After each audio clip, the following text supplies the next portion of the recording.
Ah yes, the Super Mario Bros. Movie. You know the one. The one where Jack Black plays Bowser while Seth Rogen plays Donkey Kong. Okay, I'm all for celebrity cameos and well, Chris Pratt actually served to be a better Mario than I could have ever imagined. But did they really have to let Seth Rogen use his original laugh? Okay, I guess I should give some credit for authenticity there, but hearing that sent a few shivers up my spine. Not like I have anything against Seth Rogen or anything, it's just a little unsettling picturing the same guy who voices Mantis from Kung Fu Panda and Pumbaa from Disney's 2019 Lion King remake. Ah god, I'm already getting off topic. Okay. Jokes aside, the Super Mario Bros. Movie recently broke $1 billion inside the international box office as well as made $375 billion inside of its opening weekend, therefore making history in the process by eclipsing Warcraft by a landslide whilst conquering Frozen 2's opening box office yields. I must say, this happens to be one of the most momentous occasions one could ever imagine for a movie about Mario and Luigi's newly founded plumbing business where they end up sliding underneath Brooklyn and discovering the Mushroom Kingdom, therefore being introduced to the woes of brotherly separation alongside Mario's urge to confront the titan that is Bowser. An easily digestible plot based around a rather simplistic video game for the time, and that same video game happened to revolutionise the then stagnating video game industry forever. It kind of feels the same thing as happening with the Super Mario Bros. Movie and its revolutionary take on what a video game movie should be. As someone who has been a die-hard fan of Mario since I was 5 years old, it was refreshing seeing how authentic, simplistic yet elegant the plot was. Okay, that's enough fanboying over the movie. I think it's time to actually talk about what made the success of the Super Mario Bros. Movie so monumental, and how we're currently living through history in the making. And spoilers for those who have yet to see the movie, considering I'm going to be speaking about it. Let's begin.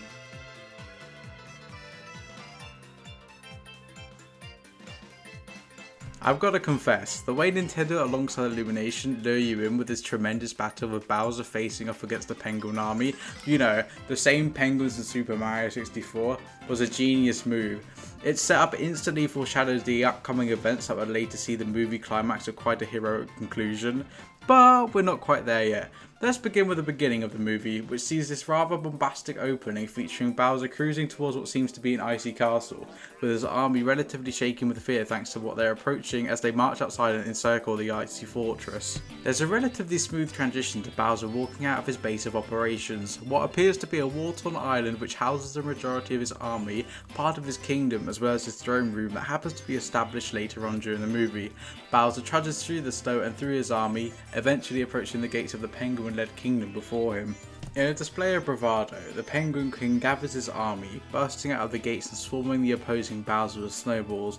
Now, this is where the movie's masterful use of comic relief comes into play, as a rather dramatic shot reveals these snowballs melting into Bowser's exterior, turning the snowballs to water.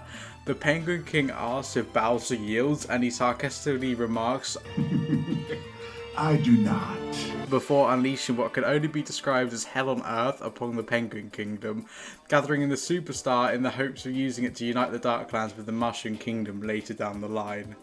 My first point of interest happens to be the plotline which features Bowser marrying Peach. This happens to be in direct contrast to what happens in the games, which is where Bowser often captures Peach and locks her up. I think Nintendo did a relatively good job of portraying Bowser in a refreshing light, which is where the elegance of this film's simplicity truly begins. Bowser's always been portrayed as the villain inside the main Super Mario games, one who seemingly doesn't have any direct motivations other than to conquer the Mushroom Kingdom and to kidnap Peach to start off his adventure for Mario to liberate these worlds, and eventually bring Bowser to his knees. This movie changes that big time. Instead of Bowser merely having motivations to steal Peach, he would rather make use of whatever little diplomacy he wields to marry the princess in the hopes of uniting their kingdoms together. I know I most likely made that sound a little overcomplicated, but his objectives are truly simple at heart. He wishes to marry Peach, and he wishes to conquer the Mushroom Kingdom, before later down the line, learning of Mario's intentions and putting him to a stop. I should also mention the overtone that resonates across the entire film in the fact that Bowser can't seemingly keep his eyes off Peach. I know he's represented to be the absolute zenith of toxicity, but I find it oddly romantic that he's jealous of Mario, which leads me into my second point in this chapter of highlighting the simplicity. And that's how easily one can understand how dire this situation is. Once Bowser's intentions are shown to be clear cut and the movie cuts to Mario and Luigi trying to run their newly established business, their ambitions are represented as being simplistic alongside genuine, plus their intentions themselves reflect that. They're no heroes that are destined to save this world that they eventually find themselves treading upon.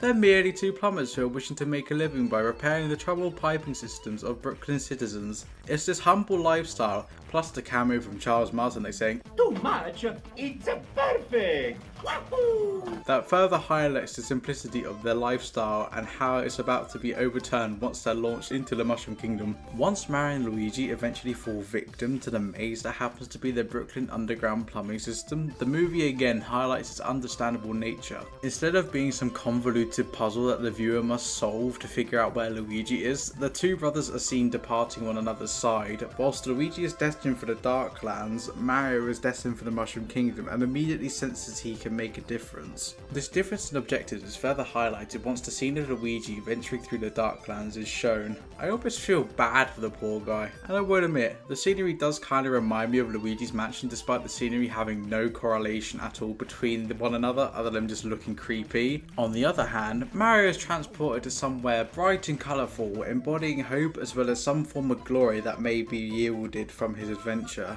Meanwhile, Luigi is transported to some place that withers his hope, instead subjecting him to the torment of interacting with the Darklands, which is where he is later forced to outrun some dry bones and happens to be caught by some shy guys. Whilst Luigi's taste of freedom comes to an end relatively quickly, Mario's is just beginning, and it's that urgency that convinces him to seek out Princess Peach. Speaking of which, I know this is a slightly offhand comment, but I love the way they introduced Toad alongside Rotom. It just further added to the digestible nature of this film. Mario just made it to the Mushroom Kingdom and suddenly this Toad is opting to be his guide. It further emphasises the fact that Mario's on a mission greater than searching for his brother.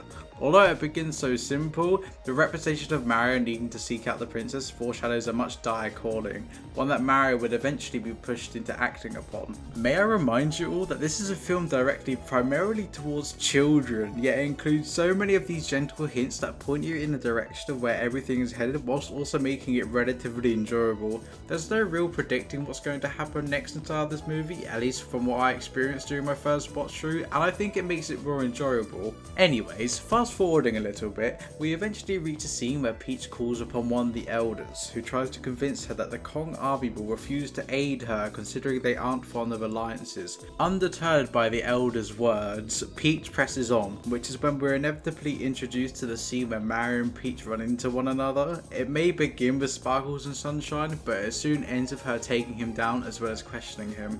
Of course, this being an action movie about Mario rescuing his brother and bringing an end to Bowser's reign of terror, there's an obligatory training montage that shows Mario training for his inevitable battle with Bowser as well as Donkey Kong.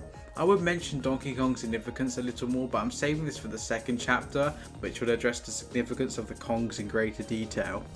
One thing I would also touch on is the fact there are multiple callbacks inside of the entire film that feature Bowser fantasizing about Peach, including the legendary Peaches song sung by Jack Black.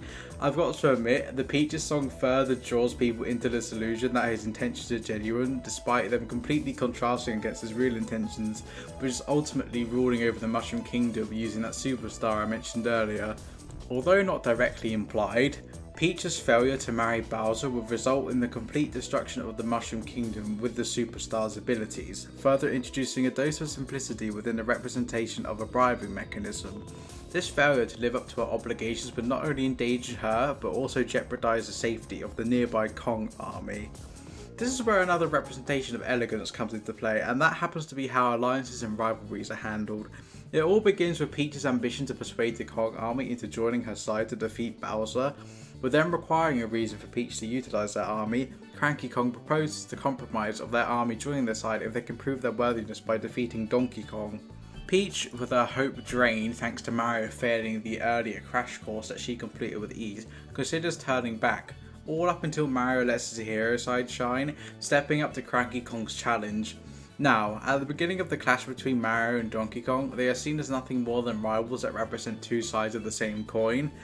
Whilst one side wishes to defend the kingdom that they were just plunged into in the hopes of saving their brother, the other is merely fighting for the pride of their kingdom, oblivious to the consequences that would crash down upon them if they had been unwilling to offer their help. Of course, Mario gets absolutely pummeled at first, with Donkey Kong thoroughly crushing him until Mario utilises power-ups to defeat him.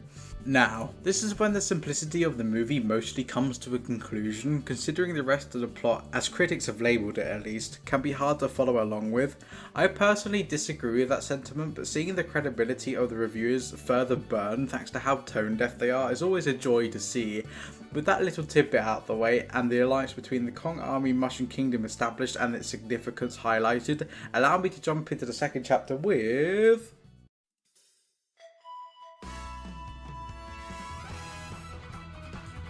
Let's begin with our obvious candidate, Mario. I would mention Luigi, but there isn't really much to say about him other than being trapped, at least for now.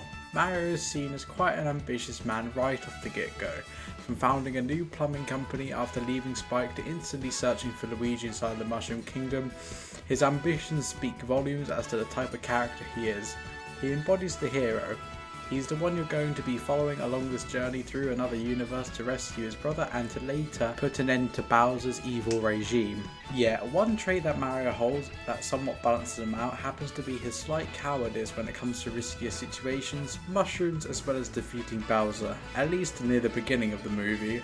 He begins rather awestruck by the fact that talking mushroom is interacting with him, which I'd like to say, this entire universe representing mushrooms, one of the things Mario apparently dislikes, is super hilarious. Anyways, Mario interacts with Toad and he's like, "You've got to save the princess," which is when he's led by Toad to some fights and then through the Mushroom Kingdom that subsequently leads to him feeling a sense of bewilderment.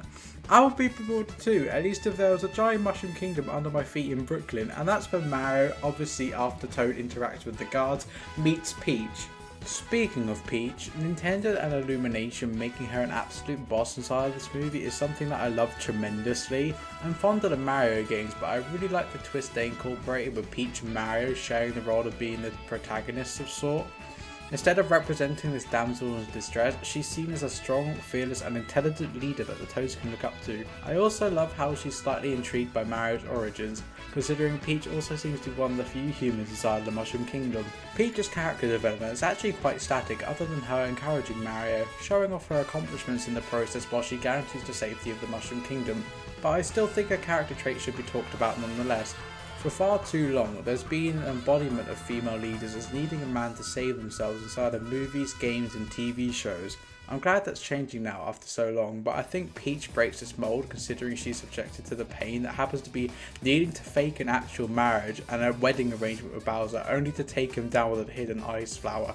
This woman's genius literally seems no end inside the entire film, and I really think she represents a turning point inside of the realm of writing a female character. The Super Mario Bros. Franchise has always hinged off her being saved, but I think her doing the saving for a change represents Peach's true duty not only to the Toads but also to herself alongside the Mushroom Kingdom. The weight of responsibility has been placed on her shoulders as she must confront Bowser, who builds the superstar, and put a stop to him, mostly aided by Mario. Speaking of which, I absolutely love these two as a duo. Sure, Peach can absolutely show up Mario on the training course, but her ability to both be confident and relatively fearless whilst being so supportive and gentle with him really represents how Nintendo and Illumination really mastered the art of writing her as a character. She isn't too pushy, she isn't too soft or hardcore, she's a representation of balance, a balance between fearlessness, vulnerability, weakness and strength. I'm going to be honest with you for a second, I think Peach's role inside the Super Mario Bros. Movie is so fundamental to the point where I'll most likely be making my own video about her in the future. I couldn't possibly do her justice by summing it up inside this video, which I'm trying to keep more balanced in the scope of talking about all the different characters and what makes them so good. Speaking of which, it's time for your daily dose of slight rebelliousness and redemption that happens to be Donkey Kong and Mario's friendship, or more accurately, their fellowship with one another. The pair of them begin as rivals, forced to duel with one another whilst bearing two responsibilities on their shoulders before Donkey Kong eventually loses to Mario, being forced to yield Cranky Kong's army to the Mushroom Kingdom. Both Mario and Donkey Kong start off at odds with one another, relatively unwilling to agree and even clashing during their original interactions, but it's soon revealed that they have more in common than they initially thought.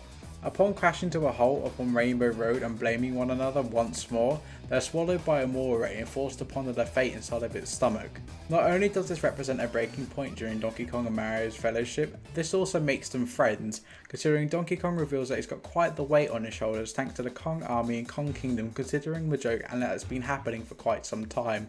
In a sense, Mario can relate to Donkey Kong, considering he's the laughingstock back at home inside of the human realm. Upon this breaking point, the pair of them put together a plan to escape the depths of the moray stomach and to eventually save the Mushroom Kingdom alongside Peach, who is currently doing her best to take down Bowser single-handedly, which is perhaps an oversight from the Mushroom Kingdom ruler.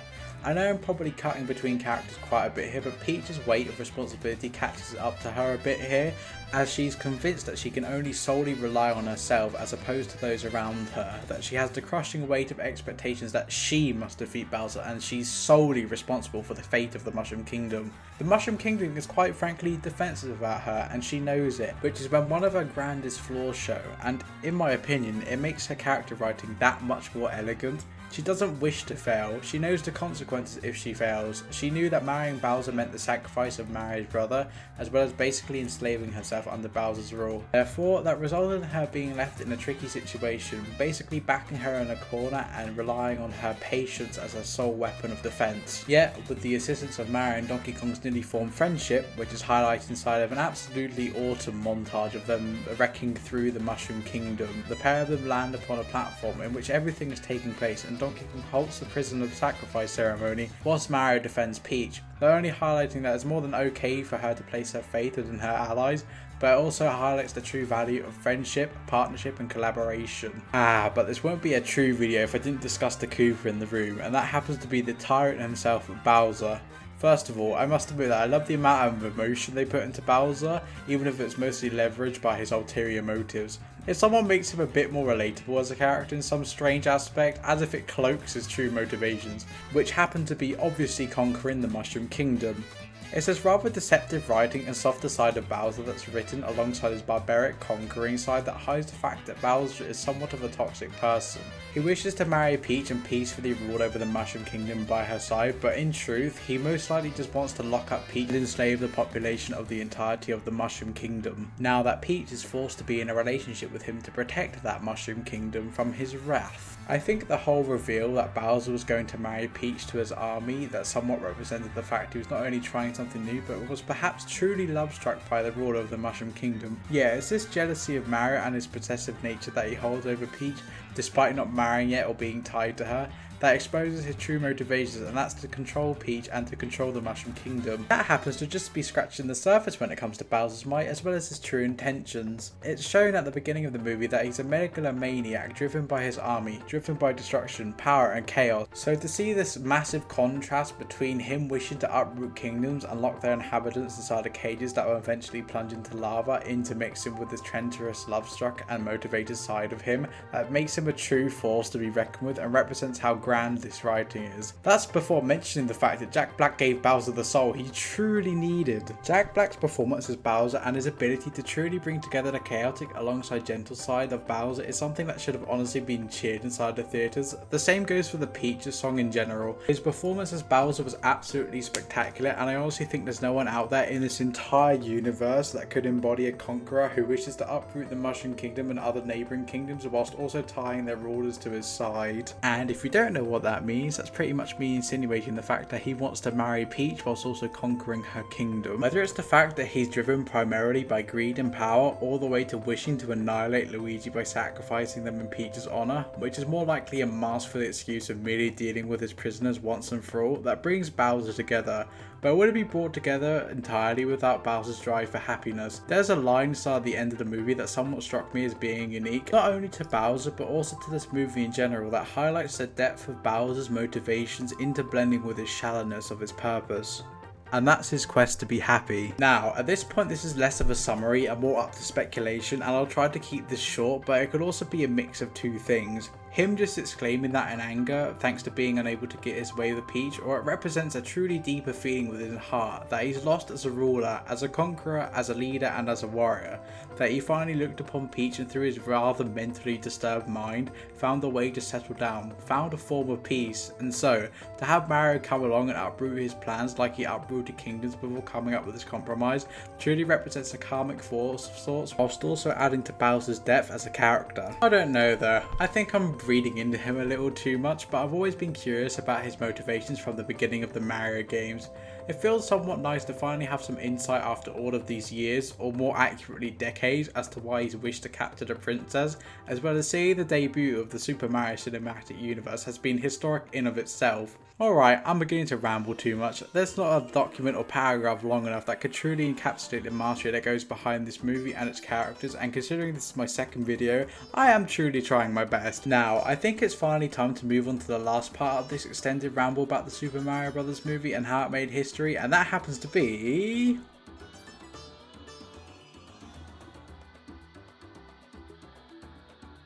I certainly am not the first to say this, and I won't be the last, but you can tell based on the animation, the easter eggs, the mastery behind the characters, as well as the subtle details that Illumination left inside this, that this movie has been made with care. Arguably, this has been the most treasured Illumination movie that has ever been made by the studio. I can kind of see why. I'm guessing some of the animators, or the majority of them at Illumination, grew up in Nintendo to some extent, or at least know a lot about their games, which most likely explains the multiple side-scroller references, the bubbly animation, the experimental style at some point when Mario was attempting to conquer the test course, which that in of itself was a nice reference to the traditional formatting of the original Super Mario Bros. Games, all the way back to the cameos from individuals such as Charles Martinet lending his voice to the Super Mario Bros. Movie by serving as Mario's grandfather, all the way to a cameo from Spike from the original Wrecking Crew games. They even included a little GameCube jingle on Luigi's phone. This movie oozes compassion, care and consideration. By the way, everything was developed by Illumination and presumably with heavy oversight by Nintendo. This movie was curated by a passionate team of individuals, and that shows within the care they put into the animation. Now, I'm mostly expressing my personal opinion here, but when the trailers initially dropped for this thing, I was somewhat worried that Illumination would fumble, in the sense that the trailers seemed heavily rushed and some of Chris Pratt's lines straight up sound like they were ripped from a Zoom call, but I'm glad that we got all of the passion everyone was expecting on the final release of the movie.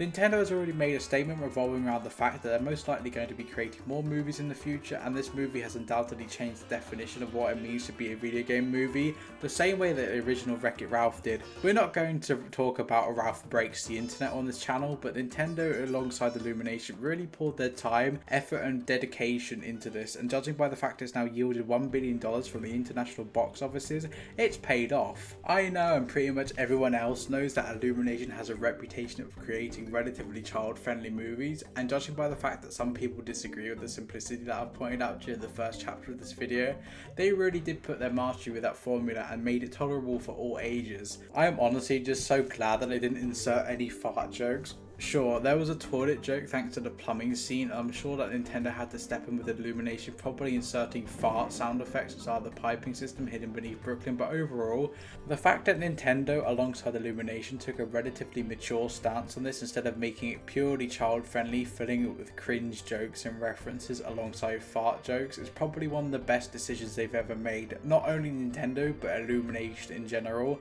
You can't date this movie thanks to the fact that it's purely about the Super Mario Bros., and I think that makes this movie even more timeless. However, I can offer all the praise that I wish to about this movie, but the critics and reviewers on the other hand, not exactly. A lot of critics and reviewers oddly disagree with this movie, and if anything, I think it represents how tone-deaf reviewers have become recently when it comes to reviewing movies. These guys literally have the privilege of seeing these movies early, and yet they trash on them because they didn't live up to their own arbitrary expectations. It just seems a little bit snobbish to me. Now, I know I'm being a little hypocritical considering everyone's entitled to their own opinions, but just to get a load of some of these reviews, no wonder why so many people, myself included, are losing touch with the reviewers. I know there are probably a lot of weight on the shoulders of the studios involved to create something so great, but the fact that these reviewers and critics have the nerve to trash on something that's meant to be family-friendly fun, whilst being too blind to see through the mastery of this movie, is a fact that undoubtedly highlights some of the flaws inside the critic industry. It's clear that some of these critics and reviewers are tone deaf when it comes to the movie industry, either blinded by the golden age or just venting over the fact that movies aren't what they used to be. Change happens, and the Super Mario Bros. Movie represents a fundamental shift in the tides of the movie industry, considering it's given birth to an array of opportunities for the video game industry. If anything, games are some of the best things to be adapted into movies or shows. I mean, just look at Arcane for example. I don't really know too much about this show because it's more of my girlfriend's thing, but I'm sure those inside the audience who have watched this show have seen the depth within the writing, the emotions felt and the scenery, alongside the pacing of the show. They know how great it is, and I feel like the Super Mario Bros. Movie is almost of the same level as Arcane. I say almost considering there are obvious limitations to making something more child friendly, and I'm sure Nintendo wouldn't have let any bleep swearing fly by any means, unlike the directors of Puss in Boots: The Last Wish, but to an extent, the Super Mario Bros. Movie didn't need to be all that. It was just being itself. It was just a passion project produced by Illumination in collaboration with Nintendo that has used the place within the history books, as it's already broken 2 records within the span of its month-long existence, and it will shine as a golden example for a long time.